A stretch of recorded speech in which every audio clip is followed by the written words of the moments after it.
My daughter-in-law threw a spoonful of gravy at me on Christmas. "You selfish old man," she screamed, her face twisted with rage. The spoon hit the wall, gravy dripping down the wallpaper like melting gold. But what really shattered wasn't the plate. It was the last bit of peace left in that house. That's how my Christmas began. Covered in food, surrounded by silence, and staring at the woman who'd married my only son. My name's Harold Bennett, 66 years old, retired literature teacher. I've handled shouting parents, stubborn students, and every argument a school could produce, but nothing prepares you for cruelty that comes from your own family. Across the table sat my son Ethan and his wife Sophie. They'd lived under my roof for nearly 2 years, rent-free, ever since Ethan's business collapsed. I told myself I was helping them rebuild, but lately it felt like I'd built a cage for myself instead. The smell of roasted ham still lingered in the air. The pine tree blinked gently in the corner, and Marilyn's old angel ornament, cracked at the wing, dangled crookedly from the highest branch. She used to fix it every year. Now it just hung there like a memory that refused to heal. Sophie stood with her wine glass raised, breathing fast. "You think you can keep this place forever, don't you?" she snapped. "We're the ones actually living life, not hiding in it." Before I tell you what happened next, subscribe to the channel and let me know in the comments where you're watching from. It helps more than you know. I wiped gravy off my sweater, the one my late wife Marilyn knitted our last winter together, and looked Sophie in the eye. "This house," I said slowly, "is all I have left of her. You don't touch it." She laughed, not kindly, a sharp, cutting laugh that didn't belong in a family home. "Oh, please, Harold. You treat this house like a shrine. You should be in assisted living, not sitting on property that could actually help your son's future." Ethan stared at his plate. He didn't even flinch when she said it. Once upon a time, he would have defended me.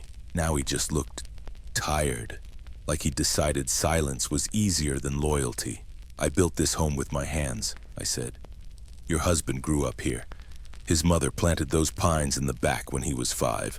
Sophie rolled her eyes. "Then maybe it's time for new roots, ones that actually make money."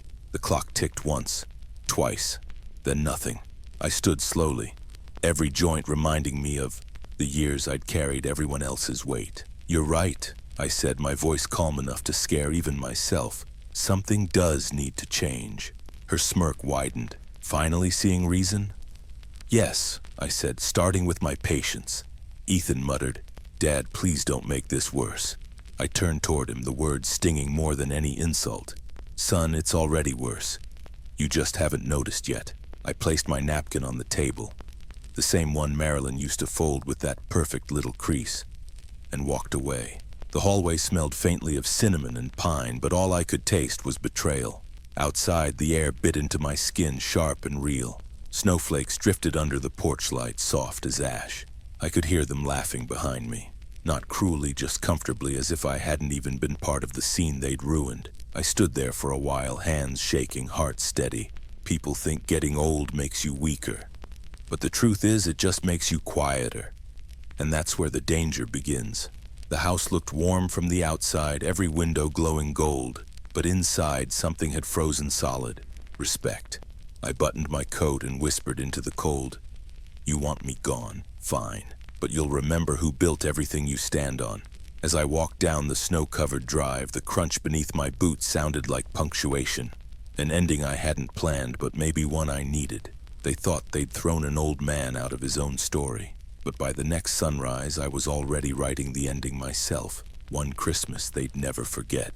The next morning, the world was white. Snow covered everything.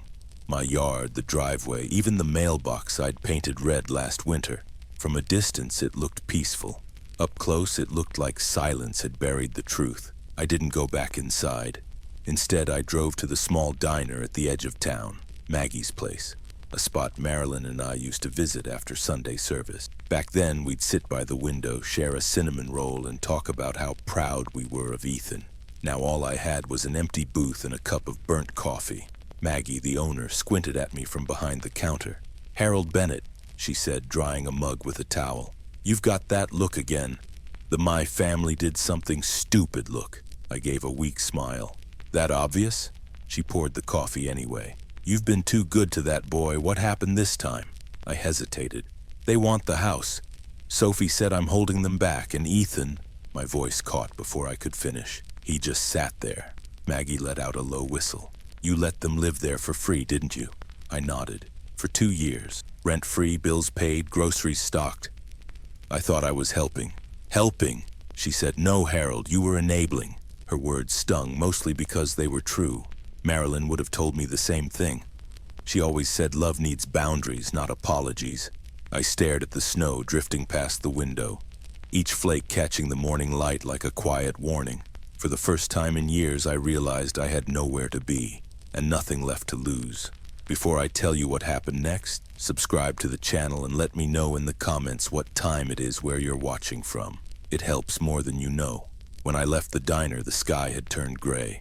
I drove past the old brick library, the park where Ethan learned to ride a bike, and finally back toward home. My home. Except it didn't feel like that anymore. Through the living room window, I saw Sophie walking around in a silk robe, phone pressed to her ear, laughing. Ethan followed her, holding a stack of papers. Even from the street, I could tell what they were. Property documents. I parked 2 houses down, engine off, watching in disbelief. She wasn't just talking about selling the place, she was doing it. The blinds flicked shut, cutting me off from my own memories. I sat there for a long time, staring at the reflection of the house in the windshield. That's when I noticed something else. A corner of a faded tarp peeking out from the side of the garage. Underneath it sat something I hadn't touched in over a decade. My old workshop. Tools, blueprints, and pieces of the small carpentry business I'd built before retirement. The world had forgotten I could still build, but I hadn't. I stepped out, the snow crunching beneath my boots, and unlocked the side door. Inside, dust motes floated through slanted sunlight. Everything smelled like wood and old oil, the scent of who I used to be. On the shelf, I found a small wooden box. Marilyn's handwriting was etched into the lid, for when they forget what you're capable of. Inside was a folded envelope, a savings certificate, untouched, dated 15 years ago. I smiled for the first time since that miserable dinner. They thought I had nothing left, but they'd forgotten one thing. I'd built every part of that house, and every foundation has a secret only the builder knows. That afternoon, I called my old friend Henry Caldwell, a real estate lawyer I hadn't spoken to since retirement. He picked up on the second ring. Harold Bennett, he said, voice warm but wary. It's been a while. What brings you out of hibernation? Henry, I said. I need to make sure my generosity doesn't become someone else's property. He chuckled. Ah, sounds like there's a story there. There is, I replied, and I'm just getting started. They thought they could erase me from my own life, but I was about to remind them. You don't bury a man who built the ground you're standing on. By the third morning, I'd stopped expecting calls. No apologies, no explanations. Just the same cold quiet that settles after a storm. But sometimes silence isn't peace. It's planning. When I arrived at my house that day, the snow in the driveway had tire marks that didn't belong to me. 2 sets of footprints led to the porch. And there, stuck into the frozen ground, was a bright red for sale sign. My stomach turned. I walked closer, each step crunching louder than the last. Through the front window, I saw Sophie standing with a realtor, smiling as she pointed toward the living room. My living room. Every wall still held Marilyn's pictures. Our wedding photo. Ethan's graduation portrait. And she was marketing them like features in a brochure. The door was locked. My key still fit, but the sound of it made Sophie whirl around. Her eyes narrowed. You can't just barge in, Harold, she snapped. Seems I can, I said quietly, stepping inside. It's still my house. She folded her arms. Correction. It's ours now. Ethan hovered behind her, pale, unsure. Dad, please, this isn't what it looks like. Then tell me what it is, I said. He hesitated. We're selling it. We need the money to start fresh. You'll get a share once it's done. I laughed softly.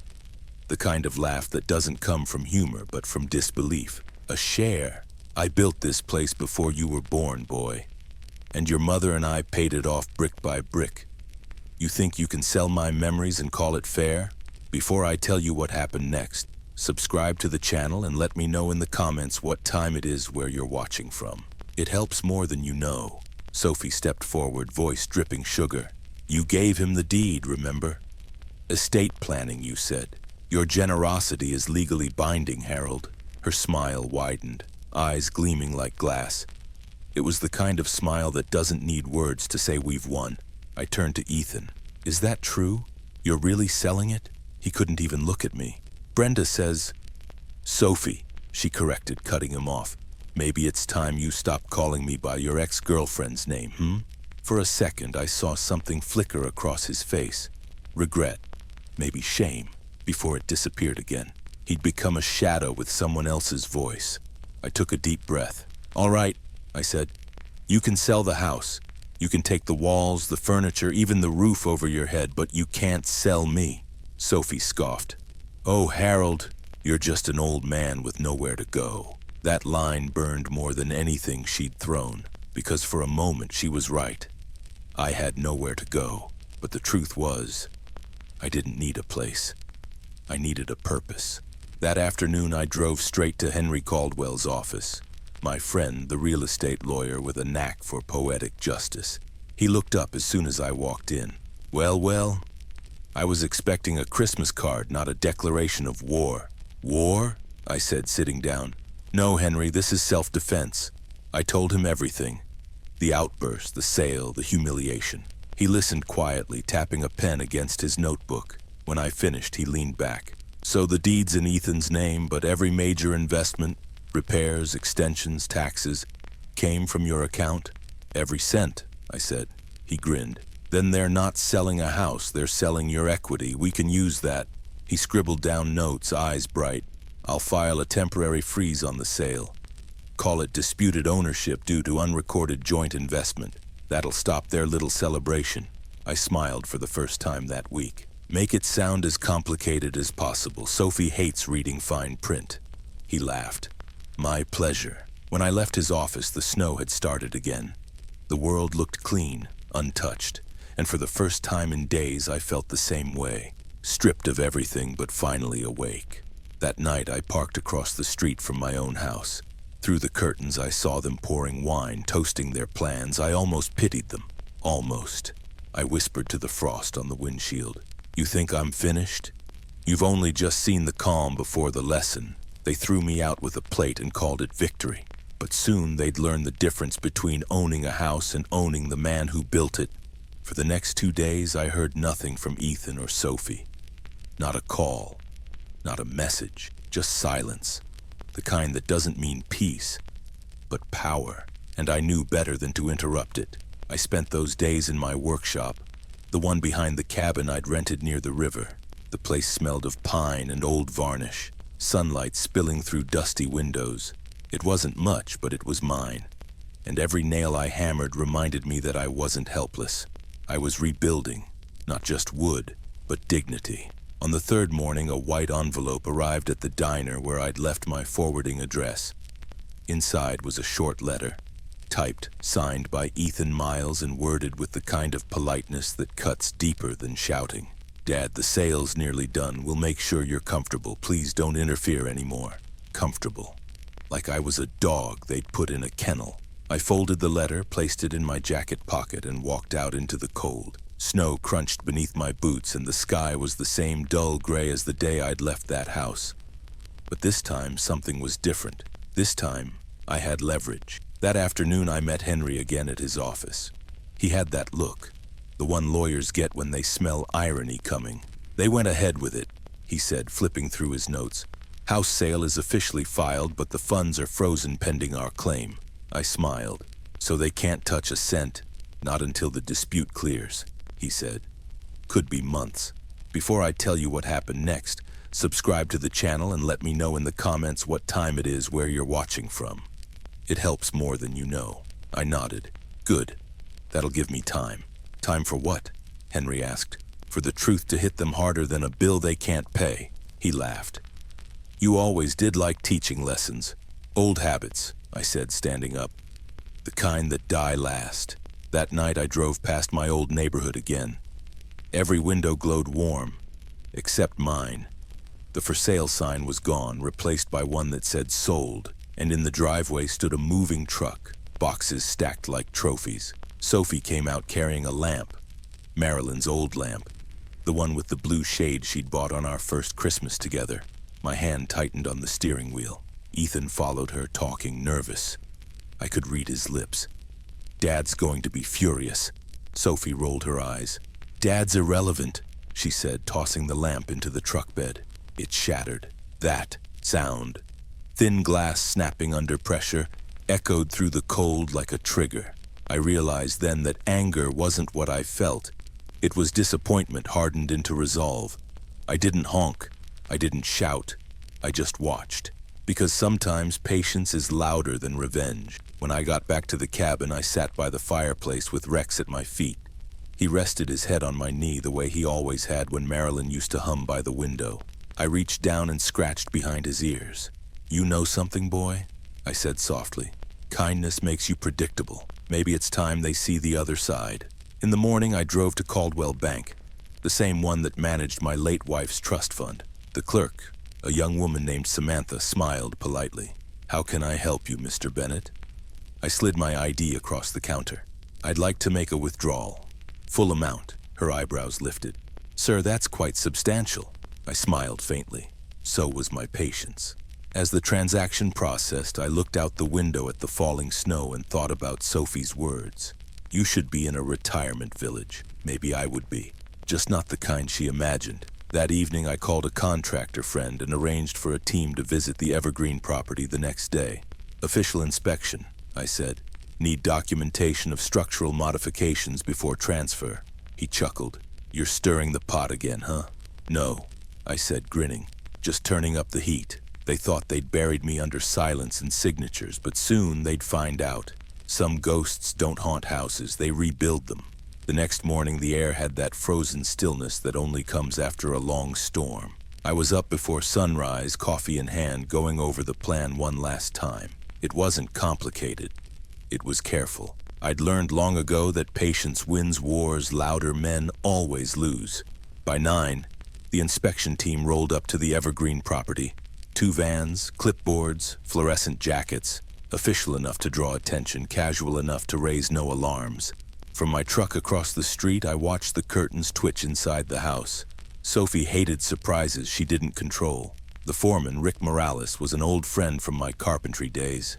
He greeted me quietly before walking up the drive. Morning, ma'am, he said to Sophie when she opened the door. City inspection, structural verification before transfer. Her confusion showed for half a second before pride took over. Fine, she said, crossing her arms. But make it quick. We're on a tight schedule. Inside, they moved methodically, checking beams, foundations, electrical wiring. I'd built half of it with my own hands 40 years ago. Every notch, every joist told a story. And now those same stories would work for me again. I followed Rick to the basement door. He glanced back, whispering, You sure about this, Harold? Every detail, I replied, just like we planned. Before I tell you what happened next, subscribe to the channel and let me know in the comments where you're watching from. It helps more than you know. Downstairs, the inspectors began taking photos. Sophie hovered near the stairs, trying to look authoritative. Why are you photographing that? She asked. Rick smiled politely. Standard procedure. There's been extensive reinforcement done down here. Older work looks private. Her eyes narrowed. Meaning? He looked over his clipboard. Meaning whoever financed it still technically owns the structure unless officially transferred. We'll need proof of payment records. Sophie blinked. That can't be right. Everything has a record, Rick said, snapping one last photo. Ethan came down just in time to hear that. Dad, what's going on? He asked, uneasy. I met his gaze evenly. I'm just making sure the house knows who built it. He frowned. You can't keep interfering. I'm not, I said. I'm reminding you this place still has my fingerprints in its bones. Sophie let out a sharp breath. You're pathetic, Harold. All this drama and over a pile of bricks. Not bricks, I said quietly. Memories. And one day you'll wish you treated them better. She turned away, muttering under her breath. We'll see who regrets what. When I stepped outside, Rick handed me a folder. Photos, documentation, timestamps, everything you need, he said. You were right. The renovation receipts are all in your name. I nodded. Good. That means their ownership just turned into a very expensive misunderstanding. He chuckled. Merry Christmas, old man. Not yet, I said. But soon. That night I sat by the fire in the cabin, the folder open across my lap. Inside were photographs of every beam I'd paid for, every foundation I'd reinforced after Marilyn passed. Proof. Quiet, patient proof. Rex rested his head on my boot as I ran my fingers along the documents. I could have gone for revenge right then. Called Ethan. Exposed Sophie, but I didn't. Because I wasn't after revenge anymore, I was after realization. The next morning I mailed copies of the inspection report directly to the realtor's office and to Sophie's email.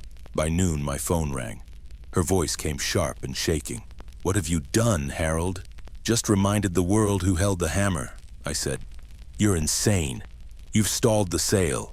Maybe, I replied.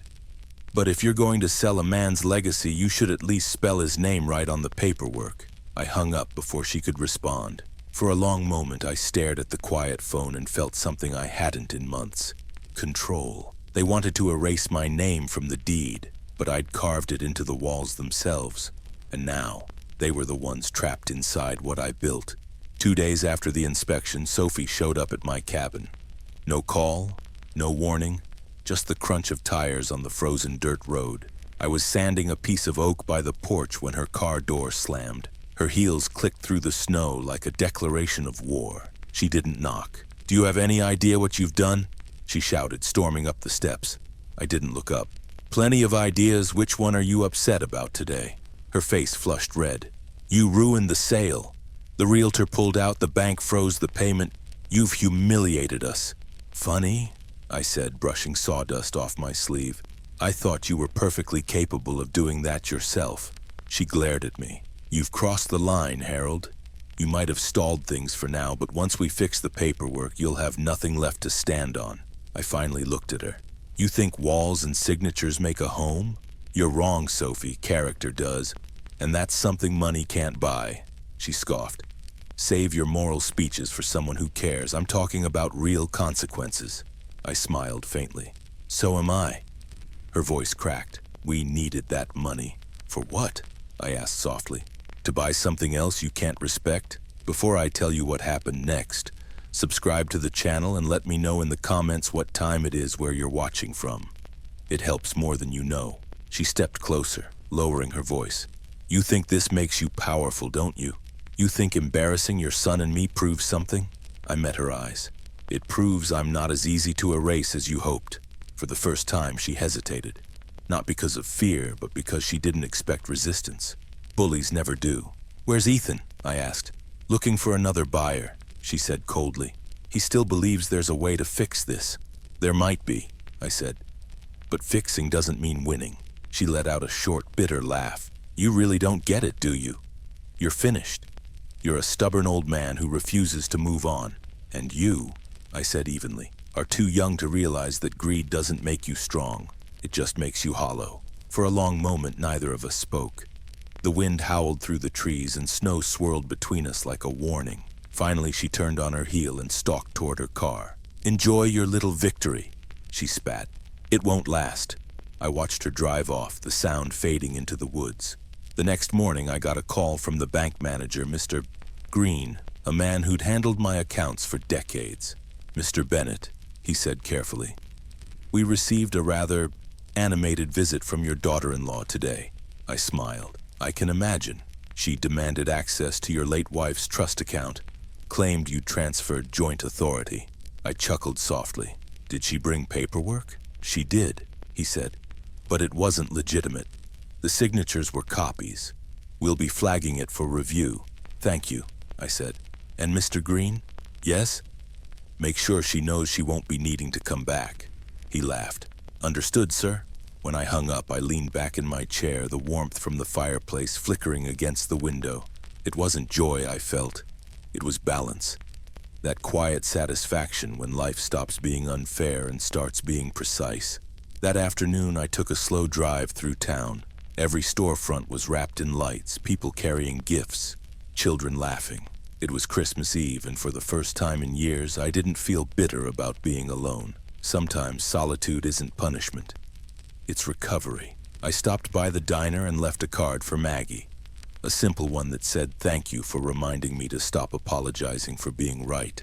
Then I headed home to the cabin where Rex was waiting by the door, tail wagging.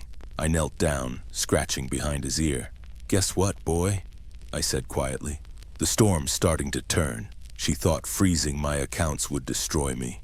But when the dust settles, she'll realize I was the one who wrote the rules she tried to play by. The storm came the next morning. Not snow this time, but consequence. By 10 o'clock, Sophie's world began to unravel. Henry Caldwell called me first. "Harold," he said, voice barely hiding his amusement. "You'll want to sit for this." "I'm already sitting," I replied, coffee steaming on the table. She tried to move the frozen funds into a secondary account, claimed it was for renovations. I smiled. "Let me guess. Bank compliance flagged it." "Worse," Henry said. "They reported it. Attempted misrepresentation of assets." For the first time in months, I laughed. Not loudly, but freely. And here I thought Christmas miracles were just songs. By noon, my phone lit up with messages from Ethan. "Dad, please, you've gone too far. She's scared. They're talking about legal trouble." I didn't reply. Sometimes silence is the only teacher left. That evening, I stopped by the house. My house. One last time. The sold sign still leaned crooked in the snow. Inside, through the frosted glass, Sophie paced with her phone pressed to her ear, shouting at someone I couldn't hear. Ethan sat on the couch, head in his hands. When she finally noticed me on the porch, she froze. Then the door flew open. You ruined us." I stepped inside calmly. "No, Sophie, you ruined yourself. You froze our money," she snapped. "I didn't freeze anything," I said. "The truth did. You just happened to be standing in it." Before I tell you what happened next, subscribe to the channel and let me know in the comments what time it is where you're watching from. It helps more than you know. Ethan stood then, his voice quiet. "Dad, I didn't know she was—" "You didn't want to know," I said. "That's worse." Sophie turned on him. "Don't you dare take his side." He looked between us, his wife trembling with fury, his father steady in silence. And for the first time, he chose not to speak.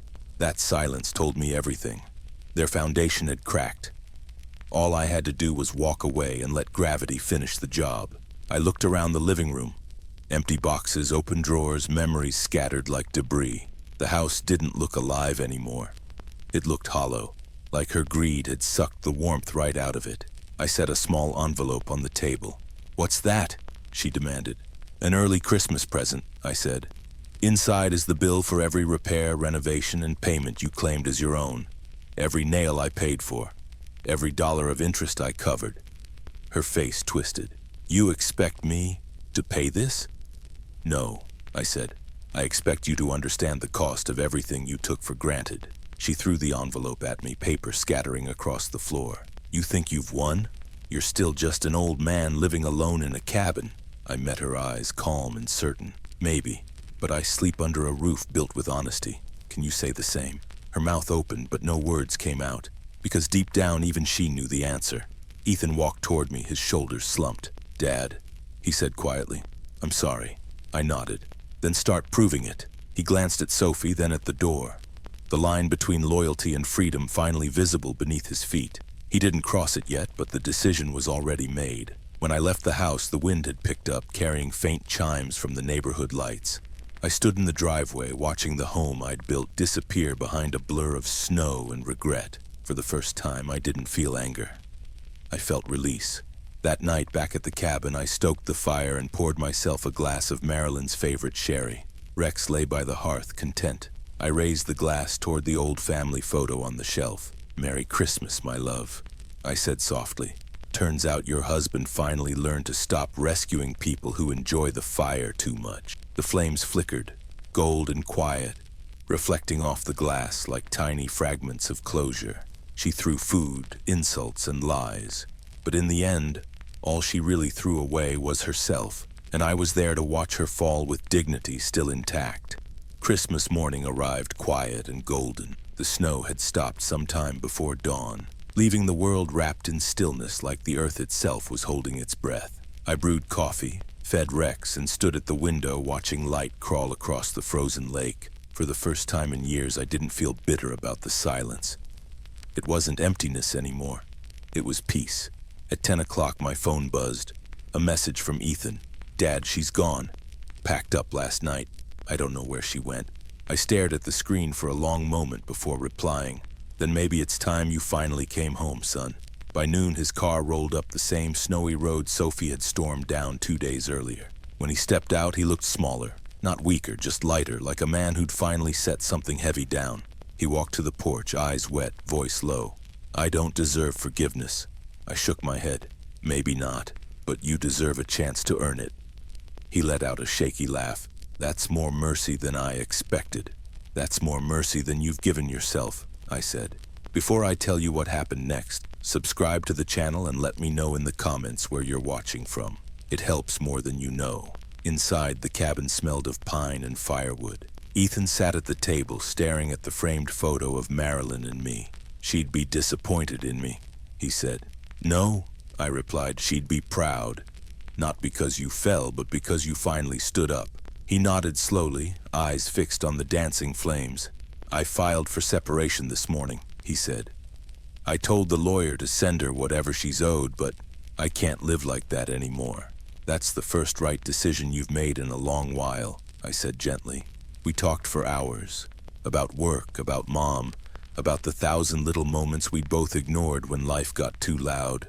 The guilt started to fade with each laugh we shared. By sunset, it felt almost like old times. Then he stood and handed me a small envelope. "I brought you something," he said.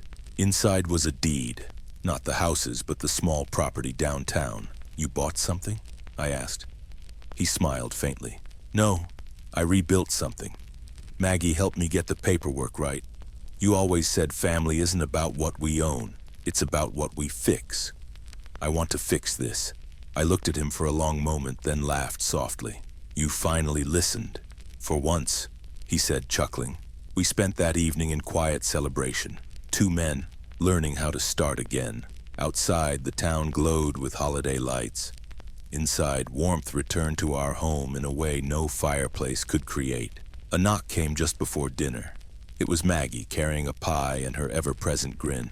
"Thought you boys could use some company," she said. I gestured toward the table. "You're always welcome here." We ate, talked, and remembered those we'd lost. Marilyn most of all. Ethan raised his glass halfway through dinner. "To Mom," he said, "and to Dad, for teaching me the hard way that love doesn't mean surrender." I clinked my glass against his. "To new beginnings," I said. Later that night, when the cabin had gone quiet again, I stepped outside. The stars were clear, sharp against the black sky. I could almost hear Marilyn's voice on the wind. Soft, proud, forgiving. Rex padded out beside me, tail wagging. I looked toward the distant lights of town and smiled. Sophie would move on. Ethan would rebuild. And me? I'd finally learned that peace isn't something you inherit. It's something you reclaim. She tried to break a man and steal his home, but all she did was remind him what he stood for. Because houses can be sold, but dignity once rebuilt becomes untouchable.